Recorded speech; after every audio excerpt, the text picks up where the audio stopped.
Good morning, guys. Namaste. Shastri Akal. I'm Dinesh, your realtor. As discussed in the forum around a week ago, I've been receiving a multitude of questions. Why to invest in real estate? Uh, how do I make money with real estate? I'm more familiar with the stocks in India, in US, other markets. Not so much with the real estate. How do I go ahead about it? Or maybe I'm evaluating a deal, but I'm losing, say, $800, $500, $1,000 per month, cash on cash. Why do you say it's good to still invest in real estate? We will answer these questions in the session today. Along the way, we would also take a look between multiple asset class, which could be stocks, real estate, and other form of investment. It could be bullion, gold, silver. We won't go deep, it would be a general overview. But before we start, it's not an investment or tax session. It's a general overview based on my experience, practice, and some historic trends and data. Before we start, just a background. I always believed the real estate means primary residence. Debt is not good for me. Raised in a very traditional family and spent much of my life in India and in other countries outside US. I never looked at real estate as an investment tool until a few years ago. Just to quote a stat or data, 90% of millionaires, dollar has lost its value, so probably it should be double millionaire or probably deca millionaire. But it's a few years ago, the quote came from Andrew Carnegie, the very famous entrepreneur, philanthropist. 90% of millionaires attribute their status to investment in real estate. We would delve into why.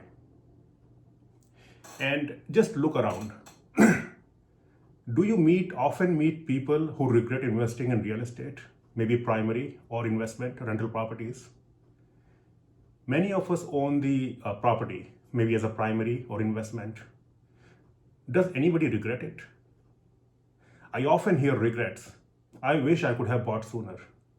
I wish I could have bought bigger. I wish I could have bought 2 investment properties in the same location. Management would be easier. Maybe not so much for stocks. Sometimes we end up buying a loser stock. Some markets change. But this is a general phenomena. How do we make money? And let's look at stocks versus real estate. How do people make money on stocks? Why it's better? Some pros and cons, and eventually you will make a decision. Okay, let's start.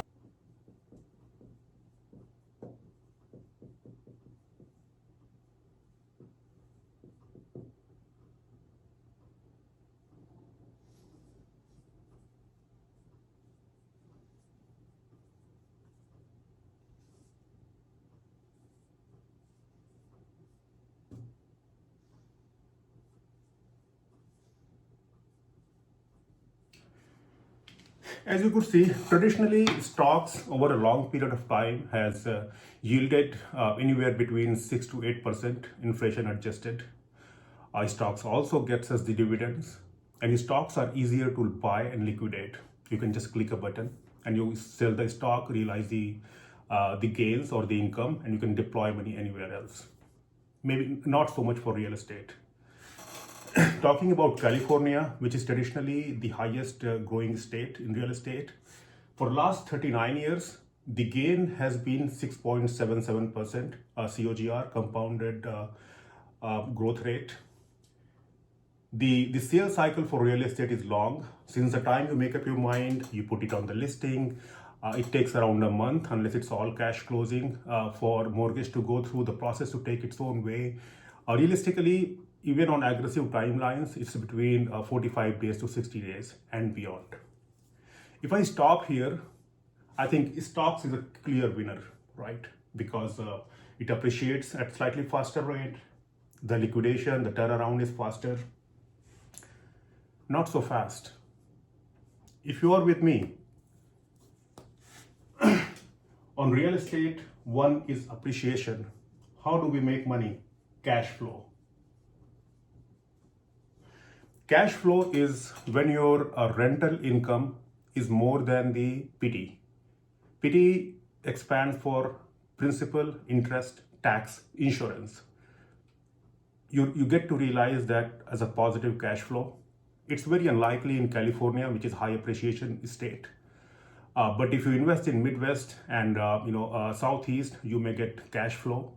Usually it is said that appreciation and cash flow are two ends of a spectrum. In California, you see great appreciation potential. But if you want cash flow, probably we could tackle it in another session. Other states are more have greater potential. How do we make money on real estate? More ways.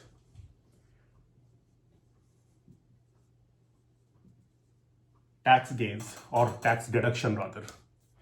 Real estate is the most tax advantaged asset class. Why? Because government encourages investment in real estate because to meet the housing needs for community. And also the real estate is one industry. If it attracts investments, it grows financial industry, construction industry, lots of services, people get jobs.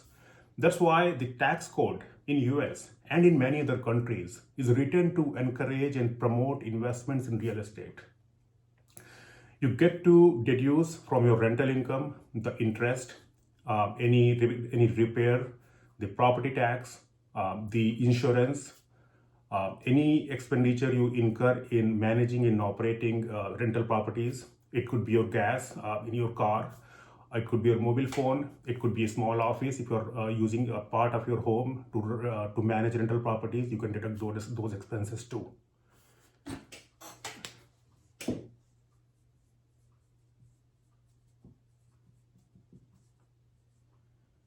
Another way is depreciation.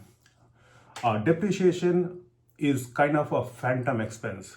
So for all US investment properties, you get to depreciate the building part of the property, not the land.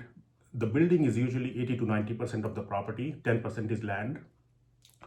Land doesn't depreciate, but the structure, the appliances, plumbing, electrical wiring, these components depreciate over 27 and a half years.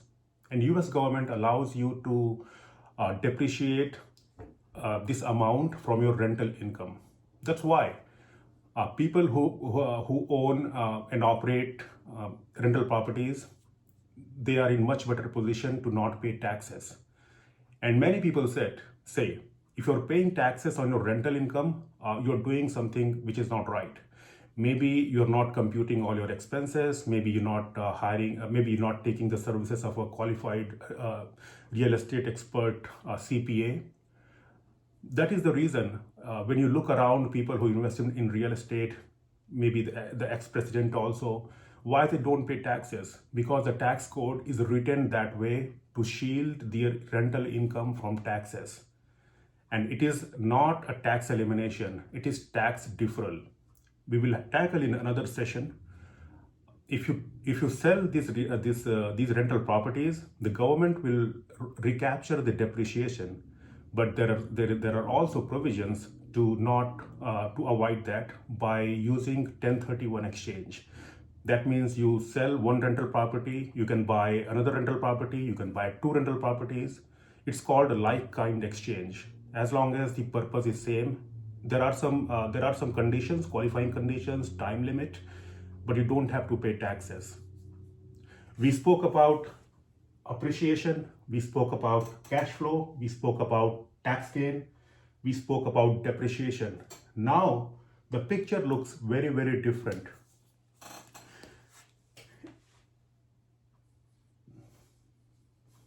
Another aspect of real estate is, suppose you want to buy $500,000 properties.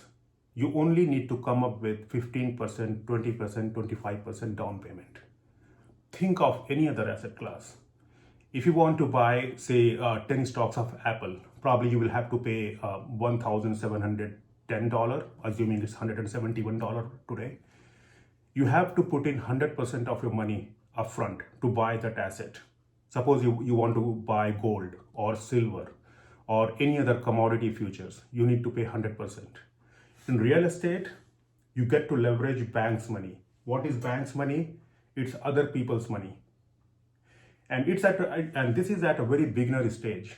Once you advance, once you have gained more experience, and once you are introduced to creative financing, which I would tackle in some other session, you can also invest in real estate with zero money from your own pocket. You can do syndication, you can raise money from other investors. There are seller finance deals. You don't have to put in your own money going when you are in a bit advanced stage of real estate. Hedge against inflation. Look at the American real estate property data, the stocks data. Real estate prices tend to rise alongside the inflation. This is a great hedge. This is a tangible asset which you can see, you can feel, you can touch. These are some of the reasons why investing in real estate is a smart decision. Now, coming back to one question. Some of you saw some deals that you're bleeding, $1,000 per month cash on cash. But that's a very, short-sighted approach. As I said, in California, it's appreciation state. It's hard to find cash flow properties because property prices are high. Rent are also high, but initially you may tend to bleed some money. But how do you gain money? How do you make money?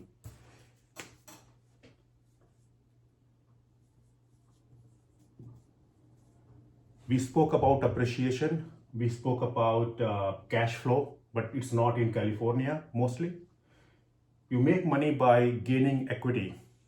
So when you pay your mortgage, principal and interest, a portion of that goes toward building your equity. Suppose you are paying $3,000 mortgage, which includes principal and interest. In the initial year, around $500 goes toward principal pay down, and that is your equity in the house. Then you get to keep all of your rental income. Think of any other ways you will make some money and you will not pay taxes. I can't think of any. Suppose you get a raise in your job place, workplace, you'll be paying taxes at your primary income tax rate, maybe 30%, 33%. Suppose you start an FSP on Amazon, or you run any other business, you'll be paying taxes. But in real estate, as I said, it's a tax advantage asset class. You get to depreciate your property from and reduce that depreciation amount from your income, and effectively you bring down your tax liability to $0. Last but not the least,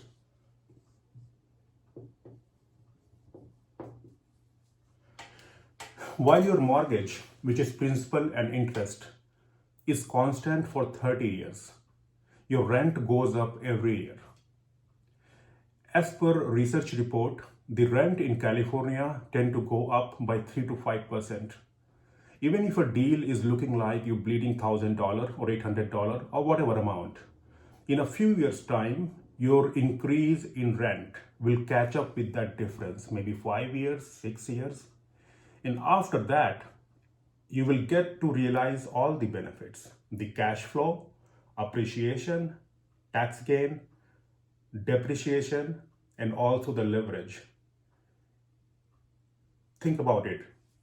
It's your money. Make the smart decision and talk to other investors. Many of them are in the WhatsApp group. Talk to me, reach out to me. I have also developed a real estate deal evaluation calculator. Probably I will do a session sometime, and I can also help you evaluate your deal one-to-one.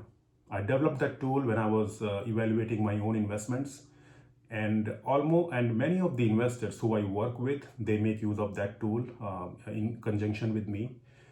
Probably I'll take a deal and we'll do evaluation in the next session. Thank you very much. Hope you liked the session. Please shoot any questions and make a smart decision.